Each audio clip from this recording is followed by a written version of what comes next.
En effet, comme cela est ressorti dans mon dernier message à la nation, j'ai noté une forte convergence entre la très grande majorité des partis consultés et moi-même sur la nécessité de rompre avec une coalition FCC-Cash devenue paralysante pour l'action du gouvernement.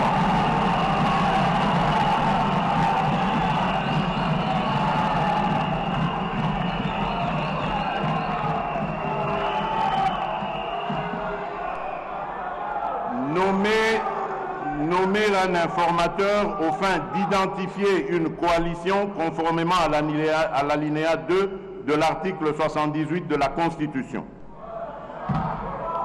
Procéder à la formation d'un gouvernement de l'Union sacrée de la nation qui travaillera en harmonie avec le chef de l'État.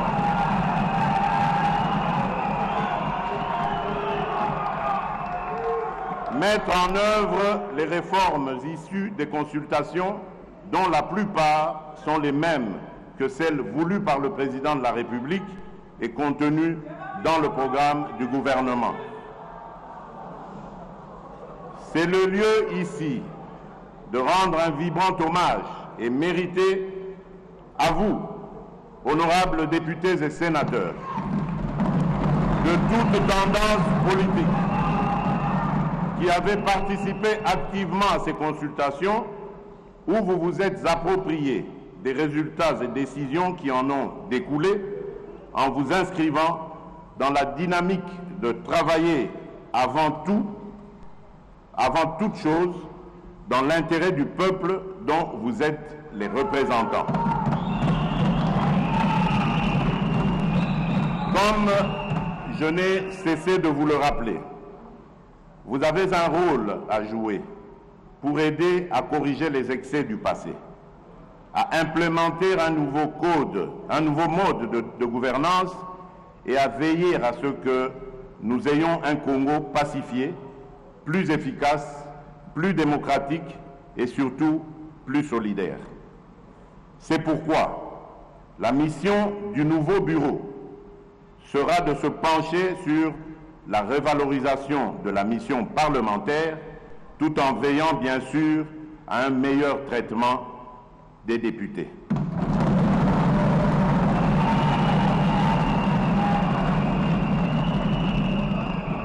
La crise à laquelle nous avons assisté au sein de l'Assemblée nationale et son dénouement démocratique exemplaire à travers le traitement et le sort réservé à la pétition engagée par les députés de tous bords contre l'ancien bureau constitue un indice sérieux de maturité politique.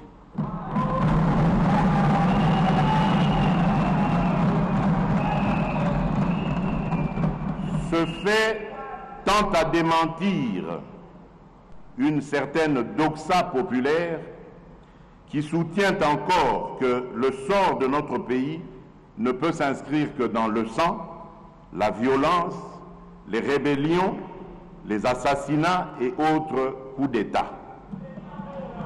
Le moment est donc venu de comprendre qu'il n'y a d'alternative à la construction démocratique que dans la paix et la concorde nationale, aussi laborieuse soit-elle. Que l'on soit de la majorité ou de l'opposition, chacun doit jouer sa partition dans l'amour du pays et de son peuple et dans le respect des institutions. Le processus de maturation de notre démocratie est irréversible. Il doit se refléter dans les prochaines échéances de remplacement de nouveaux membres du bureau. Dans le même ordre d'idées, pour témoigner la reconnaissance de la patrie envers ses filles et ses fils qui auront agi dans l'intérêt du peuple, j'annonce qu'en juin 2021, en marge de la célébration du 61e anniversaire de notre indépendance, la patrie témoignera sa reconnaissance envers le Premier ministre Patrice Emery Lumumba, un des héros nationaux dont on aura procédé au rapatriement des reliques et à qui on donnera enfin une sépulture digne de son sacrifice pour la patrie.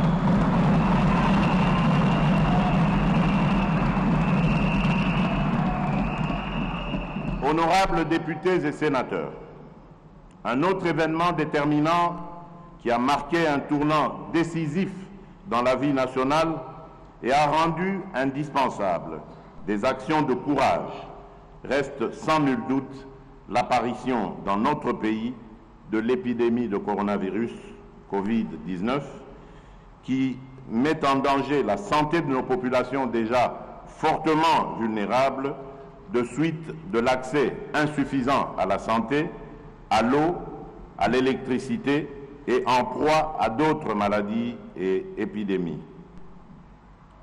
En effet, l'année qui s'achève a été profondément affectée par la crise sanitaire et socio-économique provoquée par la pandémie de la Covid-19, ainsi que d'autres épidémies dont la maladie à virus Ebola, qui ont occasionné de lourdes pertes en vies humaines à travers le pays.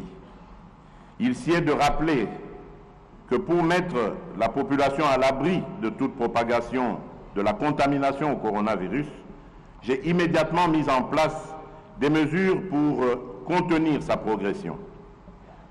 En effet, j'ai proclamé l'état d'urgence sanitaire en imposant une série de mesures de prévention et de protection qui ont permis de ralentir la propagation de l'épidémie dans la capitale ainsi que dans les provinces. La prise en charge de la lutte contre la Covid-19 a été confiée à un comité multisectoriel. Une task force présidentielle a été mise en place pour le suivi et l'évaluation de toutes les activités de prévention et de riposte contre la pandémie de coronavirus.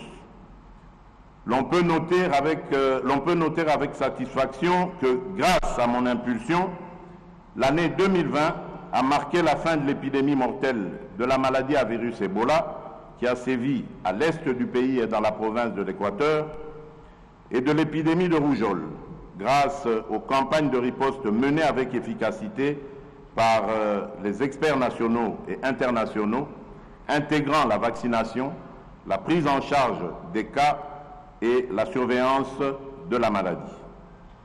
De même, les interventions du gouvernement et de ses partenaires ont permis de réduire à 40% la mortalité pour cause de choléra. En revanche, l'on doit constater que notre pays continue à faire face à la pandémie de Covid-19, dont le premier cas a été détecté en mars 2020. En dépit de l'existence de ce dispositif qui a permis d'obtenir des résultats probants en termes notamment de maîtrise du nombre de cas de contamination et de baisse de cas de décès, l'on doit admettre que la riposte à la Covid-19 reste confrontée dans notre pays à des défis majeurs, dont principalement la prise en charge gratuite des patients, la réalisation des tests à grande échelle et la mitigation des conséquences socio-économiques qui nécessitent encore beaucoup de moyens. À cela s'ajoute le déficit de structures de santé capables de répondre à une épidémie à grande échelle, les besoins en ressources humaines de pointe, ainsi que la gestion de transport des malades. Ces différents défis justifient mon appel à une maximisation des recettes publiques par le gouvernement, à l'intensification de la lutte contre la corruption, à la création d'un fonds national de solidarité pour faire face à la Covid-19, à la solidarité et à la coopération internationale, tant sur le plan bilatéral que multilatéral. Entre-temps, j'appelle les Congolaises et les Congolais à la vigilance tous azimuts face à la remontée des cas de Covid-19 qui se confirme maintenant comme une deuxième vague, principalement dans la ville de Kinshasa. Cette deuxième vague est essentiellement due à l'importation des cas venant des pays étrangers, mais aussi au relâchement des mesures de prévention. Il nous sera difficile de maîtriser cette nouvelle vague si la population n'obéit pas aux gestes barrières. C'est pourquoi j'invite notre population à respecter toutes les mesures édictées à cet effet par les autorités sanitaires, notamment le port obligatoire de masques. Honorables députés et sénateurs, distingués invités, au cours de cette année 2020, la vie nationale est aussi restée dominée par le défi sécuritaire. En effet, la situation demeure toujours préoccupante dans l'Est et dans le Nord-Est de notre pays.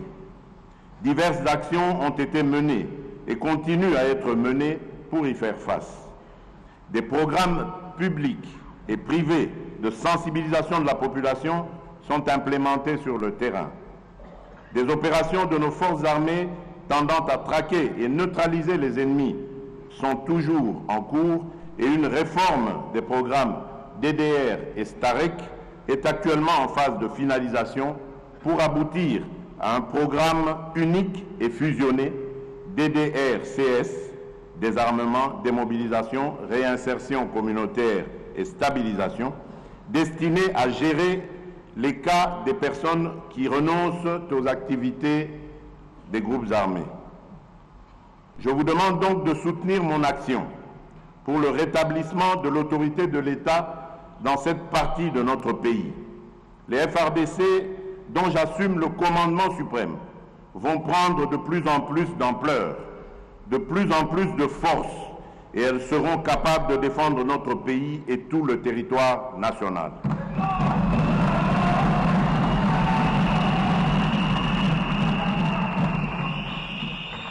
Tous ces efforts fournis et d'autres qui le seront au cours de la nouvelle année ne visent qu'à redonner à notre armée et à notre police une capacité offensive et dissuasive indispensable à garantir la paix et à protéger notre patrie. Dans cet effort, nous bénéficions du concours de la MONUSCO, de la FIB, la Brigade rapide d'intervention, et de nos partenaires bi- et multilatéraux à qui j'adresse tous mes remerciements pour le soutien financier, logistique, technique et opérationnel. Dans cette optique, je signale qu'au cours de cette année 2020, notre pays vient de formaliser la reprise de la coopération militaire avec les États-Unis d'Amérique, matérialisée par la signature d'un mémorandum d'entente. Dans le même ordre d'idées, j'annonce la création d'une école de guerre en République démocratique du Congo l'année prochaine.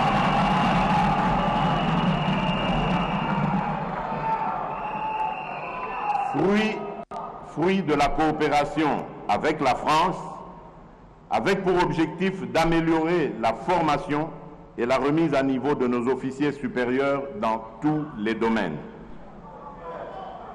De même, je signale que les travaux de construction de l'Académie de police et du ministère de la Défense sur financement de l'Union européenne vont commencer au début de la nouvelle année 2021.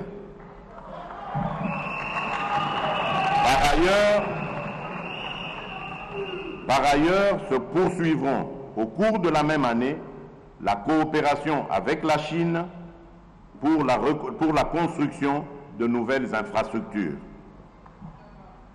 Dans le même ordre d'idées, le mini-sommet de Goma, tenu à mon initiative en visioconférence en date du 7 octobre 2020 et qui a réuni les chefs d'État de l'Ouganda, du Rwanda, de l'Angola et de la République démocratique du Congo, a permis notamment d'évaluer la situation sécuritaire dans la région des Grands Lacs, en particulier en République démocratique du Congo, marquée par l'activisme et la menace des groupes armés et des forces négatives.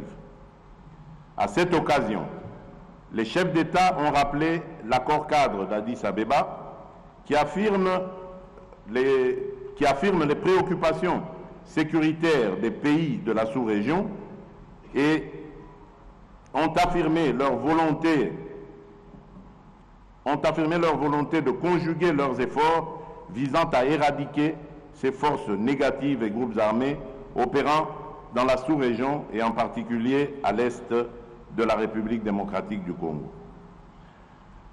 Tous ces efforts fournis et d'autres qui le seront au cours de la nouvelle année ne visent qu'à redonner à notre armée et à notre police une capacité offensive et dissuasive indispensable pour la protection de la patrie. Honorables députés et sénateurs, distingués invités, je ne peux passer sous silence un autre défi qui a marqué mon action au cours de cette année 2020, à savoir l'éducation. Point n'est besoin de rappeler que l'éducation constitue un des facteurs qui élève le niveau d'une nation.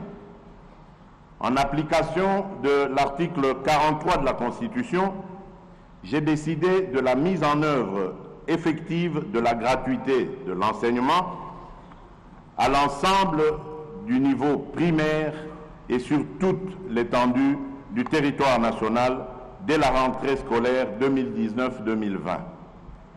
Cette importante décision a permis à plus de 4 millions d'enfants d'intégrer ou de réintégrer le système éducatif en allant à l'école.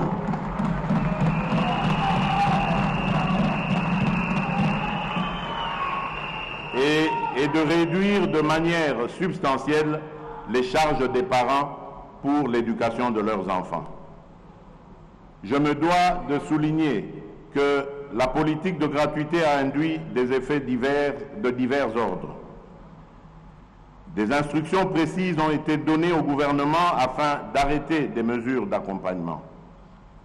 Il s'agit notamment de la prise en charge par le Trésor public des salaires de 230 536 enseignants non payés, l'allocation des frais d'accompagnement, l'allocation des frais de fonctionnement aux écoles primaires publiques de Kinshasa et de Lubumbashi, jadis non bénéficiaires, le réajustement des salaires de tous les enseignants en ramenant le salaire de l'enseignant le moins payé à l'équivalent de $100, l'octroi des indemnités de logement et de transport aux enseignants des villes et chefs-lieux des provinces administratives, le réajustement des frais de fonctionnement aux écoles primaires publiques et aux bureaux gestionnaires, l'acquisition et la distribution des manuels scolaires et matériels didactiques, la construction de quelques nouvelles salles de classe, la prise en charge depuis octobre dernier de 58 735 enseignants nouvelles unités du primaire. Je suis conscient que beaucoup reste encore à faire afin de consolider et de pérenniser cette réforme bien accueillie par nos populations et par nos partenaires. Considérant que l'éducation est le moteur de développement d'un pays, je m'engage à ménager aucun effort pour que les réformes fondamentales retenues dans la stratégie sectorielle de l'éducation et de la formation 2016-2025 soient mises en application. Ainsi donc, au fur et à mesure que la mobilisation des recettes publiques va s'accroître, la quote-part du budget alloué à l'éducation s'améliorera conséquemment. Honorables députés et sénateurs, distingués invités, dans le registre des réformes que je porte, je voudrais mentionner aussi le défi de la desserte en électricité et en eau potable au profit de notre population. Le triste constat, largement partagé aujourd'hui, est que cette desserte reste insuffisante et faible. Cette situation de fait est d'autant inacceptable que l'immensité et la diversité des sources et des ressources énergétiques et hydrauliques de la République démocratique du Congo sont quasiment sans limite. Ce déficit est dû à l'incapacité par le passé à anticiper les exigences de la démographie galopante d'aujourd'hui et la multiplication de nos cités et de nos villes qui ont fini de prendre de court nos infrastructures insuffisantes et vieillissantes. Comme je le répète souvent, nous devons rompre avec la culture du potentiellement riche pour s'inscrire dans la logique de la réalisation effective et efficiente de nos potentialités. C'est fort de cette conviction qu'a été organisé du 20 au 22 août 2019 le Forum de Matadi sur l'énergie, mère du développement rapide et de la modernité bien comprise. De ce forum est sortie l'option volontariste que l'énergie devrait être considérée comme une priorité du quinquennat en cours. Cette annonce tirait son réalisme des lois numéro 14/011 du 17 juin 2014 sur l'électricité et numéro 15/026 du 31 décembre 2015 sur l'eau, qui ont révolutionné notre gestion passée dans ces deux domaines désormais libéralisés. C'est toujours grâce à cette conviction que j'ai encouragé certaines réalisations. Par exemple, à Kinshasa, dont la grandeur et la densité comptent parmi les plus grandes dans notre pays, dans notre continent et dans le monde. 2 nouvelles usines de production d'eau potable sont actuellement en construction pour résorber le déficit. Il s'agit de l'usine de Lembaïmbou, dont la production finale sera de 220 000 mètres cubes par jour, et de celle de Mbiza Ozone, qui, elle, en produira à terme 300 000 mètres cubes par jour. Par ailleurs, la réhabilitation du captage de Ndjili ramènera au réseau quinois 330 000 mètres cubes par jour supplémentaires. Ce qui se fait à Kinshasa se fait également, toute proportion gardée, dans nos provinces, où l'existant est entretenu et réparé, où les nouvelles structures de production et de distribution sont projetées ou en construction, et même où les forages, les adductions d'eau et les bornes fontaines sont installées pour répondre aux besoins de nos populations. S'il s'observe un tel dynamisme dans le domaine de l'amélioration de la production et de la distribution de l'eau potable, celui-ci est encore plus notable dans le domaine de l'électricité, où l'application de la loi de la libéralisation ne pose pas un problème. Pour ce qui est du projet Grand Inga, les financements sont en passe d'être bouclés avec plusieurs développeurs et off-takers. Il est évident que quand ces ouvrages seront totalement opérationnels, la République démocratique du Congo reprendra son rôle de leader africain de l'énergie pour le bien-être de toutes ses populations et même du continent. À ce jour, j'ai l'avantage de vous annoncer que l'autorité de régulation du secteur de l'électricité, ARE en sigle, et l'Agence nationale d'électrification et des services énergétiques en milieu rural et périurbain, ANSER en sigle, sont pleinement opérationnels depuis la désignation de leurs animateurs. L'ARE veillera à ce que la libéralisation du secteur de l'électricité se déroule aussi bien, efficacement que dans l'ordre. Tandis que l'ANSER, qui est une première, s'occupera enfin de l'électrification de nos villages qui n'auront été que très oubliés jusqu'ici. La stratégie choisie est de trouver rapidement des moyens pour la construction des micro- et mini-centrales hydroélectriques et solaires, de manière à fournir de l'énergie aux principales grandes agglomérations et aux chefs-lieux de tous nos territoires. Bientôt, il en sera également ainsi pour la loi sur l'eau dont les mesures d'application ont fini d'être examinées au niveau du gouvernement. Honorables députés et sénateurs, distingués invités, l'un des points déterminants dans le parachèvement de la réforme des entreprises publiques et la mise en œuvre effective des établissements publics susvisés est la revisitation du monopole dont jouissaient hier encore la SNEL et la Régie des eaux. Ces deux entreprises publiques, devenues des sociétés commerciales, paraissent insuffisamment outillées pour continuer à desservir notre population devenue plus nombreuse à travers toute la République. Cette importante réforme dans les secteurs de l'électricité autorise dorénavant tout opérateur remplissant les conditions prévues par la loi à investir dans l'un de ces domaines. Je nourris la conviction que l'aiguillon de la concurrence dans le secteur non seulement accroîtra la production, mais aussi occasionnera une baisse conséquente des prix. Honorables députés et sénateurs, distingués invités, un autre défi qui a retenu mon attention au cours de cette année 2020 est celui qui touche à l'environnement. En effet, à l'instar des autres pays du monde, la République démocratique du Congo fait face aussi à trois défis environnementaux: le changement climatique, l'érosion de la biodiversité et le changement d'utilisation des sols et de l'eau.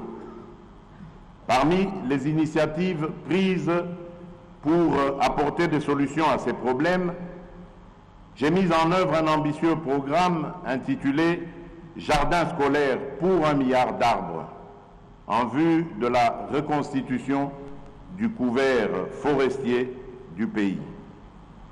À cet égard, j'ai instruit la finalisation du tout premier document de politique forestière nationale devant jeter les jalons de la révision du Code forestier. À cet égard, j'ai instruit la finalisation... Enfin, j'ai créé au sein de la présidence une agence de transition écologique et du développement durable ayant pour mission de concevoir, coordonner et implémenter les politiques nationales relatives à la transition écologique. Cette agence établit les indicateurs nationaux de performance et de développement durable pour mesurer le niveau d'avancement de la transition écologique en République démocratique du Congo. Honorables députés et sénateurs, distingués invités, un autre défi tout aussi important qui a fait l'objet de nos préoccupations au cours de cette année 2020 est celui de la diplomatie. En effet, sous notre leadership, la République démocratique du Congo est en train de reprendre progressivement sa place dans le concert des nations. Le 9 février de cette année 2020, en marge de l'ouverture des travaux de la 33e session de l'Assemblée générale de l'Union africaine, j'ai été élu vice-président pour 2020 et président de cette organisation régionale en 2021.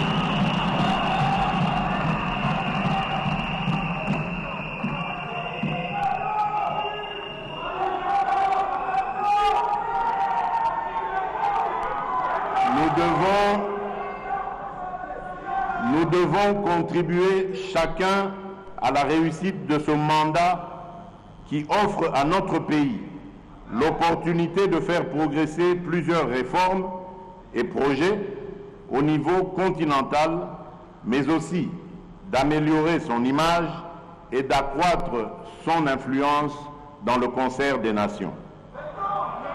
Pour ce faire, une bonne prise en charge de nos ambassades et consulats s'impose dans le but de développer une diplomatie plus ambitieuse, en même temps qu'il est urgent d'apporter certaines réformes qui tiennent compte des contraintes du moment. Honorables députés et sénateurs, distingués invités, les faits saillants qui ont marqué l'année 2020 et dont les plus importants ont été ici épinglés ont l'avantage de nous rappeler que personne ne peut seul gagner la bataille contre la Covid-19 et vaincre les différents défis auxquels nous faisons face. L'élaboration et la mise en œuvre de différentes réformes vont prendre pour certaines un peu plus de temps. Mais avec la détermination, nous finirons par y arriver. La feuille de route du prochain gouvernement qui sera issu de la nouvelle coalition nous engagera sans répit au sein de l'Union sacrée de la Nation dans le travail qu'elle impose pour le bien du peuple congolais.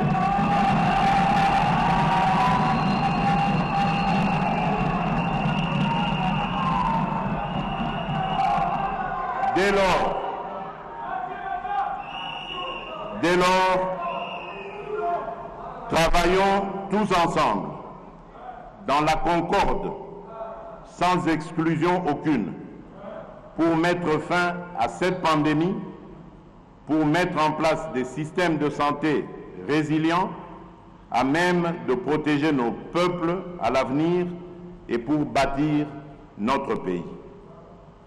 Fortifions-nous, soyons fermes et montrons-nous courageux pour notre peuple, pour nos villes et pour notre nation. Que Dieu bénisse la République démocratique du Congo. Je vous remercie.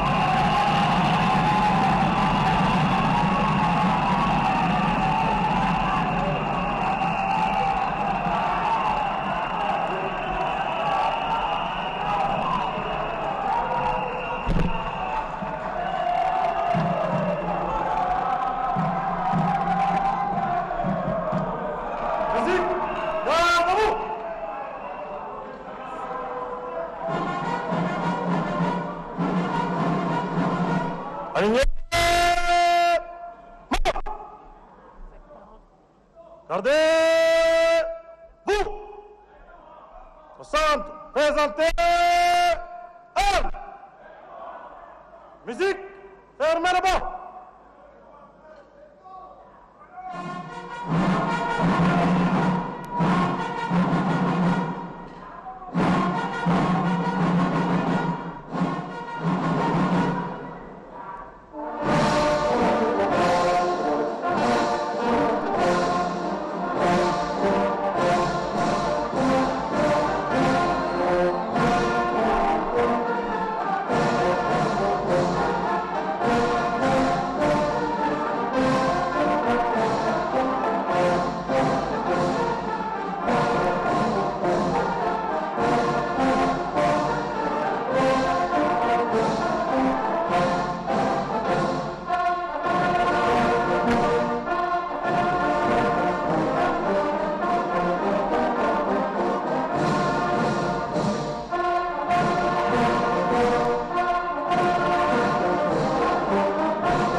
ce qu'on fait des humiliations tolérées, c'est quand même une phrase qui résonnera pour longtemps.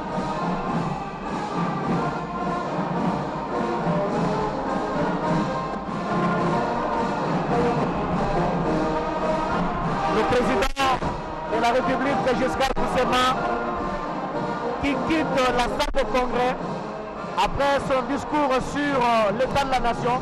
Qu'est-ce qu'on peut retenir de ce discours, Giscard d'Estaing? Débuté à 13h30 heure de Kinshasa, ce discours vient de se terminer à 13h45 minutes, pardon, à 14h15 minutes, soit 45 minutes de grand oral au cours duquel le président de la République a commencé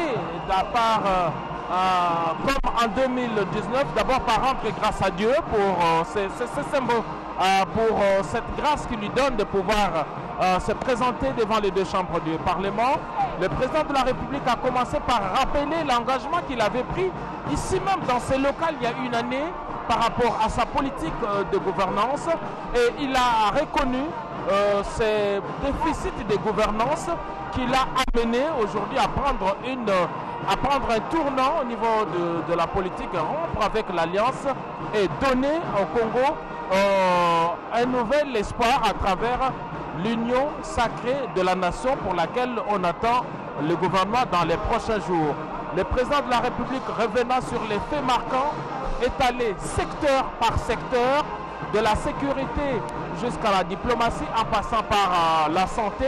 Bref, aucun aspect, et par devoir de redevabilité, le président de la République a donné quelques faits marquants. On retiendra par exemple dans le domaine de la santé les efforts entrepris par lui pour venir à bout de la maladie de la Covid-19, même si le président de la République reconnaît quelques défis importants.